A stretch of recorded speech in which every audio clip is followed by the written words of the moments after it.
Y'all say that your pockets are big. I'd rather say that I'm pockets too big. You're looking at a microphone, the whole pocket, that's why I'm walking out bring it big. What else in the place to be? We got what it takes to rock the mic. We gon' take it back. The niggas is rockin' right. We gon' take it back. Fuck with me. Not tonight. Not tonight. Not tonight. Not tonight. We gon' take it back to when niggas rock. Joey Red and the Warner. Take a little cleaner, plastic bag on them. I ain't like y'all. I don't like y'all. Order the lyrical jail and suicide thoughts. Niggas can't hang up on the mic cord.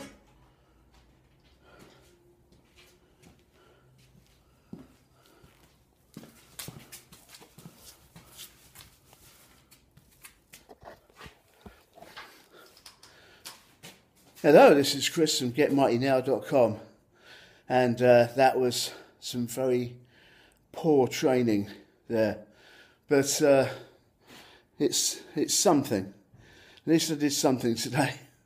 Yeah, just a little update for you. I've just finished my 3rd course of chemo. It still failed to get rid of the jowly chin, but never mind. Maybe the bone marrow transplant will do that. The 3rd course of chemo is quite weird, actually. What they do 3 sets almost of this, and they send you home in between. And what they do is they super hydrate you.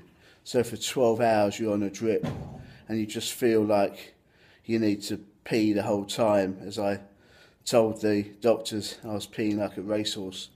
Lining the bottles up there because they had to measure it, not because I couldn't make it to the toilet for a change. Yeah, so for 12 hours they super hydrate you, and then they put a chemo called methotrexate in for 24 hours, along with more fluid. So now you've got 2 bags or 3 bags, because they might be putting in other things that you need.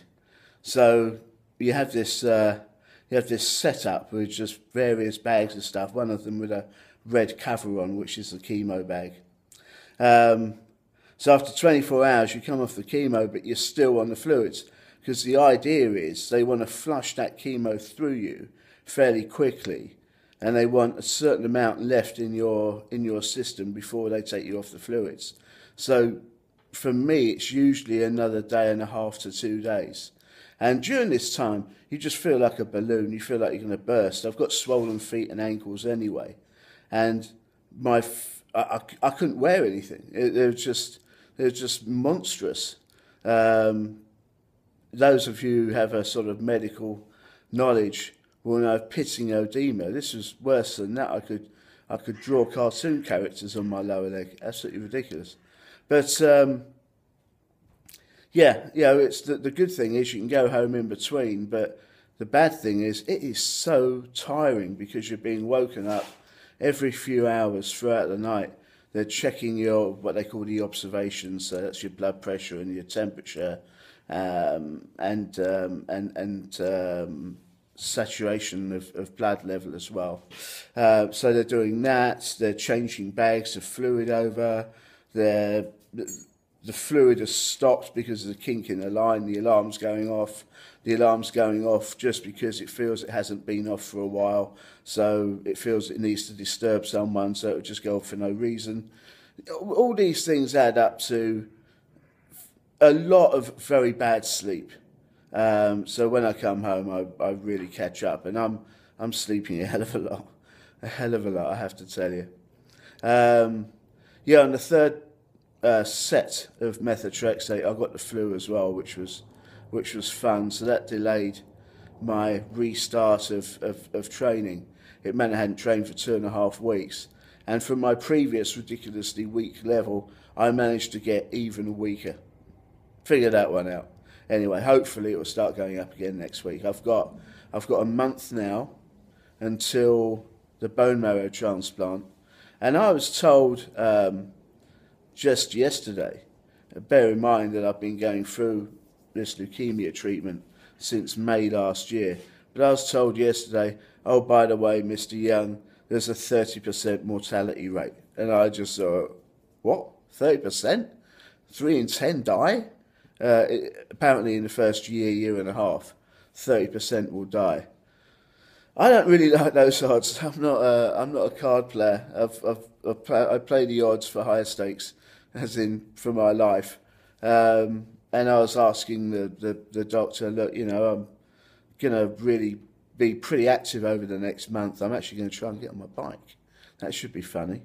I might get one of my friends to videotape that just in case I fall off, give everyone a laugh. But I'm planning on improving my fitness and improving my strength and being well nourished. My good wife will make sure of that. And they said, no, it doesn't make any difference. And they said, in fact, because you almost died last year, might sort of take away some of the resistance you would have had. You know, so you can only go through a certain amount of near-death experience before the Reaper actually comes to claim you. Anyway, bollocks to that. It's not going to claim me. I'm gonna keep going. I'm gonna stay strong.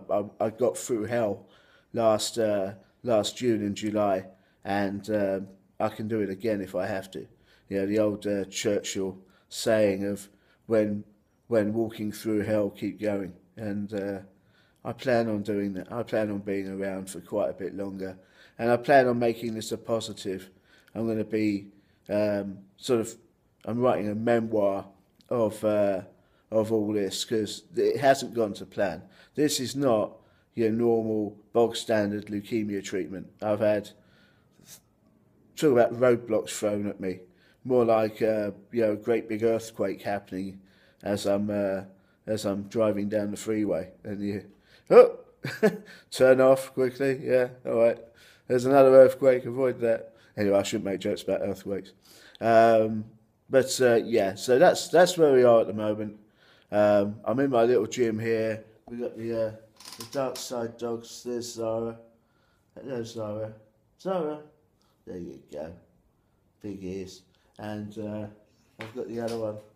You might not be able to see because he's white and the sun's flushing it out. And here he comes.